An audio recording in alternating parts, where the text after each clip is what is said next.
আজকে আমি তোমাদের সাথে শেয়ার করব কিভাবে আমি চুলের যত্ন নিই। চুলে কী তেল দিই সেটা তোমরা জানতে চেয়েছিলে, আজকে তোমাদের সেটাই বলবো।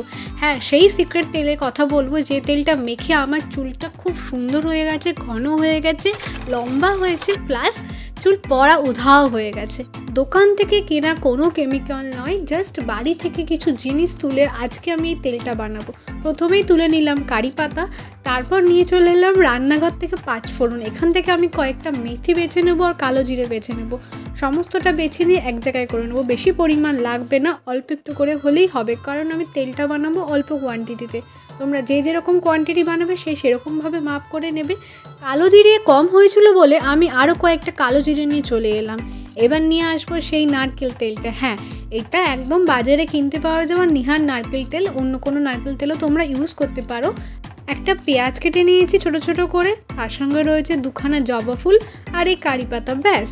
আর আমলকি পেলে খুব ভালো হয়, বাট আজকে আমার কাছে আমলকিটা নেই। আমলকি থাকলে আমলকিটাও কেটে কেটে অল্প করে নিয়ে তুমি তেলের মধ্যে ভেজে নিতে পারো। বাড়িতে থাকা যে কোনো বাটির মধ্যে এরম করে সমস্তটা নিয়ে নেবে। আমি যা যা ছিল আমার ইনগ্রিডিয়েন্টস সবটা একবারে এর মধ্যেই নিয়ে নিলাম। কারি পাতাটাও জাস্ট একটা পাতা আমি ছিঁড়ে দিয়েছিলাম। সমস্তটা নেওয়ার পর এবার আমি দিয়ে দেবো দুখানা জবা ফুলের পাপড়ি। অনেকে জবা ফুলের পাতাও দেয়, বাট আমি যেহেতু জবা ফুল আছে আমার কাছে সেহেতু জবা ফুলের পাপড়িগুলোই দিলাম। আর কিছুই কিন্তু দিইনি এর মধ্যে থেকে। সবগুলোকে দিয়ে তার মধ্যে তেল ঢেলে দেবো, দিয়ে ভালো করে এটাকে কিছুক্ষণ রেখে দেবো।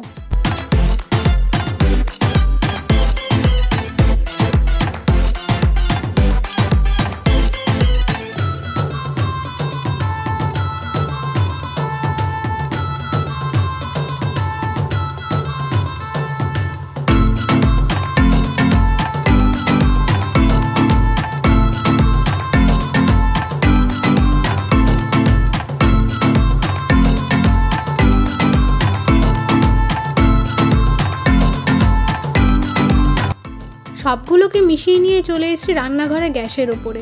গ্যাস জ্বালিয়ে এটাকে একটুখানি ভালো করে গরম করছি।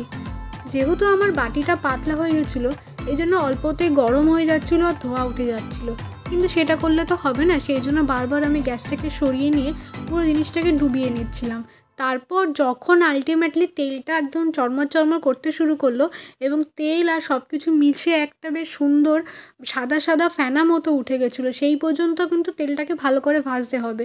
আর পেঁয়াজগুলোও দেখবে নরম হয়ে কিছুটা লাল হয়ে গেছে।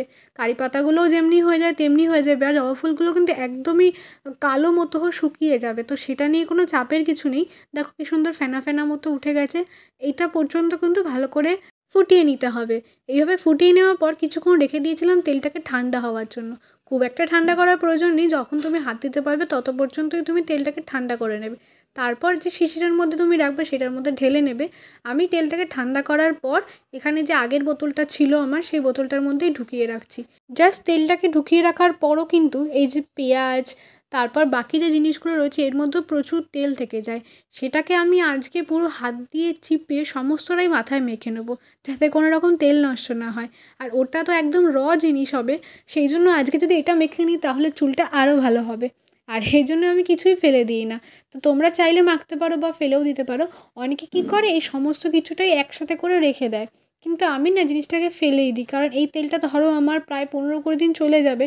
অল্প অল্প করে যেহেতু মাখছি সেই জন্য 15-20 দিন তো চলবেই। ওই জন্য আমি সমস্ত কিছু ফেলে দিয়ে জাস্ট তেলটাকে রেখে দিই, তাতে কিন্তু তেলটা কখনোই নষ্ট হবে না। কারি পাতা, পেঁয়াজ, মেথি, কালো জিরে এই জিনিসগুলো কিন্তু সত্যি চুলের জন্য খুব উপকারী। তার সঙ্গে তো জবা ফুল।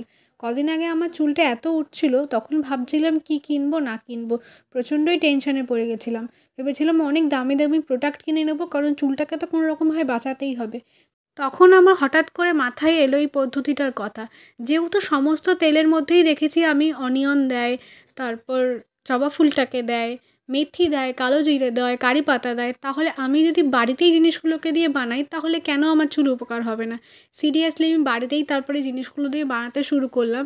এর আগেও একবার আমি ইউজ করেছি এবং চুল পড়া নিমিষের মধ্যে কমে গেছে। আমি যখন প্রথমবার এই তেলটাকে ইউজ করা শুরু করলাম তার আগে আমার এত চুল পড়তো না, খুবই ভয় পেয়ে গেছিলাম। তখন ভালো করে তেলটা মাথায় অ্যাপ্লাই করে একদিন আমি রেখে দিয়েছিলাম। পরের দিন শ্যাম্পু করতে গিয়েছিলাম। শ্যাম্পু করতে গিয়ে দেখি আমার একটাও চুল ওঠেনি। যেখানে শ্যাম্পু করতে গেলে কোছা কোছা চুল হাতের মধ্যে উঠে আসতো, সেখানে একটাও চুল না ওঠায় জাস্ট কি বলবো, আমি এতটাই খুশি হয়েছিলাম। সেদিনকেই ভেবে নিয়েছিলাম সবার সাথে আমি এই ভালো তেলটা শেয়ার করব। তারপর এখন প্রায় 1 মাস হয়ে গেল আমি তেলটা ইউজ করছি। চুল ওঠা বন্ধই হয়ে গেছে। চুল আমার এখন আর ওঠে না। খুব ভালোভাবে চুলের যত্নও নিই তার সঙ্গে। আরেকটা কথা অবশ্যই বলবো, তোমার চুল বলো, ত্বক বলো বা যে কোনো কিছু ভালো রাখার জন্য ভালো হেলদি খাবার দাবারের কিন্তু অবশ্যই প্রয়োজন। ভালো হেলদি রুটিনেরও কিন্তু অবশ্য প্রয়োজন। সকালবেলা টাইমে ঘুম থেকে ওঠা, রাত্রেবেলা টাইমে টাইমে ঘুমিয়ে পড়া, টেনশন না করা, এই সমস্ত কিন্তু অবশ্যই তোমার শরীর এবং মন এবং চুল সব কিছুকেই সুন্দর রাখবে। তো আজকের ভিডিওটা যাদের ভালো লেগেছে তারা অবশ্যই আমাকে একবার লাইক করে জানিও যে, এবং কমেন্ট করেও জানিও আমার ভিডিওটা তোমাদের কেমন লেগেছে। আর যারা এই তেলটা কখনো ইউজ করছো তারা অবশ্যই আমাকে ফিডব্যাক দেবে। আর যারা করোনি, যাদের চুল পড়ছে বা চুলের যে কোনো সমস্যা, এই একটা তেল মাখো, তোমাদের সমস্ত সমস্যা কিন্তু দূর হয়ে যাবে। দেখো আমার মাথার উপরে চুলগুলো কিন্তু লাল হয়ে গেছে, ভেতরটা কালো থাকলেও না মাথার উপরটা লাল হয়ে গেছে। জানি না এটা কেন হয়, তবে এটা কিন্তু আগাগোড়াই আমার এই রকমই হয়। যাই হোক বন্ধুরা, আজকে এই তেলটাকে আমি ইউজ করে খুবই হ্যাপি। এবার তেলটা ভালো করে যাতে সমস্ত চুলে চলে যায় সেজন্য আমি চিরুনি দিয়ে আঁচড়ে নিচ্ছি। অনেকে বলে তেল দেওয়ার পর নাকি চুল আঁচড়ায় না, কিন্তু আমি তো আঁচড়াই। এর আগেও তোমরা অনেকে কমেন্ট করেছিলে তোমার স্কিন তুমি কিভাবে ভালো রাখো। দেখো আমার স্কিনে কিন্তু একটাও কোনো ব্রণ বা কিছু নেই। তো এই ধরনের ভিডিও তোমাদের দেব, তার জন্য আমার চ্যানেলটা কিন্তু সাবস্ক্রাইব করে রাখতে হবে। চ্যানেলটা সাবস্ক্রাইব করে রাখো, বেল আইকন প্রেস করে রাখো। আমি ডেলি ব্লগের সাথে সাথে তোমাদের এরকম ছোটো ছোটো টিপস দেবো কীভাবে তোমরা নিজেকে ভালো রাখবে। তো আজকের মতো ভিডিওটা এখানেই শেষ করছি। আবার দেখা হবে নতুন একটা ভিডিওতে।